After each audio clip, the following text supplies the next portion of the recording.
Het winterwaar zorgt voor prachtige plaatsjes, maar meesken ha zo nou en dan ook wel wat akkefietsjes. Of slimmer, een ongeluk. Dat vernemen ze ook bij coachraadvies in Boetenpost. Nou, het is wel aardig wat drokker. We had denk ik wel 15 tot 20 echte skerenmeldingen hoorn. En wel meerdere klanten hoorn die al gaan bellen van is dit wel verzekerd, is dit net verzekerd. Gewoon uit Viassor dat ze bellen. Want ze zijn aardig bang om de dik op te gaan. Het binnen net alleen nog maar ongelukken of gliedpartijen met de auto, maar ook het gewicht van snieën begint met het tijwaar patten te spelen. Kater bij we bellen. Er was een klant die hier een dakgoord en die dakgoord die hang erbij.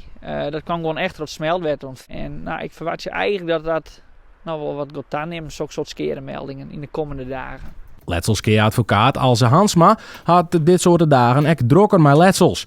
Hij vertelt wat je dwaam had als je skeer als letsel ha. Wat ik meestal doe met dit soort ongelukken heb, bijvoorbeeld insider ongelukken met gletten, dat we zeggen van wat voor verzekeringen gaan mensen zelf afsluiten om dat te dekken. En waarom is dat van belang? Als het bijvoorbeeld juist naar je letselskeer, dan ik heb bijvoorbeeld een inzittende verzekering die mensen zelf afsluiten kennen. Goede dekking bieden voor letselskeer bij insider ongelukken. Ook bijvoorbeeld voor bestuurders van auto's.